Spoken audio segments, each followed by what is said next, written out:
AITAH for my response to my friend's confession after she rejected me. I don't expect you to like or agree with what I'm about to say, but it has always been the way I am, and I've never lied about it. My friends have known this about me for years, and it just feels like they want me to break my principles for the sake of doing it, which feels toxic to me. I am pretty sure I am in the right, but my friends heavily disagree, so I wanted to ask for outside opinions. I've always been prideful, to what some would call a fault, but I would call the lack of pride I witnessed the same if I was being brutally honest, an asshole, so maybe we're just different people. I've had the same friend group for most of my life. We're all mid-20s. I do not believe in the whole breakup/get back together, or the yes. No. Yes, no thing. If you say you don't want me, you don't want me, end of story, we can close that book and get back to where we were, no problem, and I won't bring it up again. 6-ish weeks ago, I finally got up the courage to ask out my best friend, someone I had feelings for a long time before this. She wasn't interested, and I accepted that right away because why would I not? We've been friends for a long time, and I didn't expect anything from her. I did distance myself for just a little bit to get over the awkwardness, but within a little over a week, it was like nothing happened, and I was glad. At least, until this last weekend, where during a sleepover with all of our friends at my place, she kissed me. No one else was paying attention, and I was kind of in shock, so I just pulled away and shook my head. I honestly figured she was plastered, and that would be the end of it. We all have been drinking a lot, and I wasn't even going to bring it up.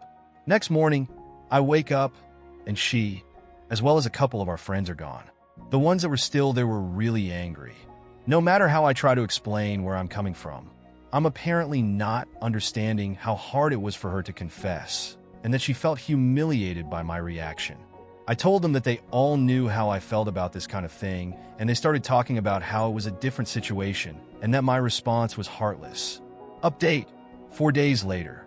I promised a couple of people an update if there was one, other than me just losing almost all of my friends in one go, and to my surprise there is. Though at the same time, I'm mostly posting this for me, shouting into a void because I feel slightly rock bottom right now, and my gut is telling me to quit my job, pack my shit, and leave the state, leave this half of the country, TBH, because life here is unsalvageable for me. I got family out west who'd let me stay for a while, and every second I consider it, it seems like a better idea. I also wanted to start by saying I would like to explain my position a little bit better, so just skip the next 2 paragraphs if you don't want to hear it. Try to make your starting point easy to find. Sorry if it didn't work, uneasy face, but I do want the chance to explain myself a little better. I was a wreck writing the first one, and looking back over it, I didn't give many details regarding my reasons or how I feel about it outside of avoiding the situations. I do not view myself as an epic badass or whatever else everyone was commenting on the last post. In fact, I do understand that to many, this is a pretty fatal flaw in my personality. I have accepted that for a lot of people, that opinion is one that cuts off the possibility of friendship. It sucks, but I also don't want to change myself or force myself into uncomfortable situations, just because people don't like a part of me. I am very accepting of others' views on the situation, and completely agree that my own can seem rigid. I don't blame people for disagreeing. I think that plenty of people could have a wonderful relationship in that situation. I only even brought this up because it matters to the story. However, I also know that when it comes to relationships, it would not be fair to either party in a case like this. I know for a fact I would never fully know that I wasn't a backup option, or that they aren't just saying yes because it's convenient now. I don't want those kinds of thoughts in my head, and I don't want to constantly feel like I have to prove I am worth it in a relationship. I have more pride, or maybe as others have said, self-respect is better wording. It isn't meant as a gotcha, or to punish the other person in any way. It's because even if I still have romantic feelings, I genuinely don't think the relationship is a good idea anymore. Anyway, for the actual update. After almost a full week of radio silence, she replied to my text and asked if we could meet and talk. I asked where she wanted to meet, and she said my place, I assume for privacy, which is cool. I know a lot of people were talking about her trying to set me up for crimes and stuff, but I'm not really worried about that from her. I just don't think she would. She isn't vindictive. So when she got here and we sat down, I pretty much just told her that I was so confused about everything that I didn't even know what to make of all that happened. And I asked her to tell me what happened from her point of view.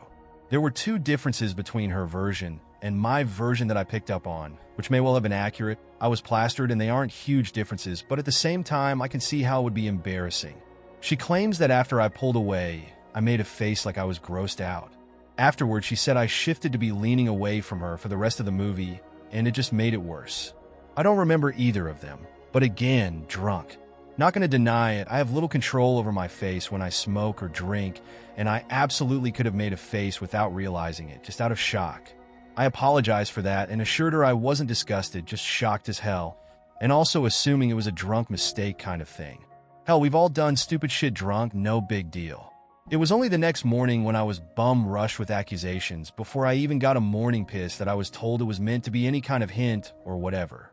She did look really embarrassed at that point, and told me she hadn't thought about it that way, and just thought it would be more simple than everything else. I decided, against my better judgment, to ask the question everyone here told me I needed to ask. Why did she actually reject me at first, and what caused her to change her mind? That's when things got really uncomfortable, and I could tell she didn't want to tell me, but eventually she did. Apparently, her parents are more bigoted than she or anyone else led me to believe. So in her own words, telling them we were in a relationship wouldn't be worth it since I came out. I am NB, and she said they haven't liked me since then, but stay civil for her sake. Meaning that they would just trash talk me whenever I left, which is really frustrating and embarrassing, considering all I've done for that fucking family over the years. She was scared that dating would push them too far, and they'd cut her off from their lives. She said that she'd hoped maybe we could try dating on DL, and if things got serious enough, then she could. I pretty much just told her I had a lot to think about, and asked her if I could have some time. She agreed and left, and I don't know if I'm more furious or embarrassed or hurt. Why didn't she tell me before now? They were saying that kind of shit about me. What kind of friend does that? I'm not saying she had to cut them off or stop seeing them. I totally understand weird dynamics with parents, believe me, but maybe tell me that they have an open disgust and hatred for my existence before I decide to help them with household chores and treat them like I would family. I mean, I grew up with these people. For God's sake, I thought of her mother as a better one to me than my own. Not a high bar, but she was doing cartwheels 50 feet over it in my eyes. I am so sick to my stomach with grief. I'm pretty sure we aren't going to be able to be friends anymore, and it just hurts. I grew up with her. She is the first person other than my dad I came out to, and I never ever thought there would be anything she would do that I couldn't forgive her for. But making a fool out of me for years, then suggesting we date quietly so her family doesn't have to know she's with a local freak show, just feels way too far. I want to forgive her, but she's not even sorry. She didn't even apologize for anything. I want to see her reasons, I want to give her the benefit of the doubt, but it just hurts. I'm not sure if I wish I hadn't followed the advice or not, right now, even though I know it's better to know. I am glad at least that I will know to stop wasting time, labor, and money on people who hate me. But to know that they hate me is so painful.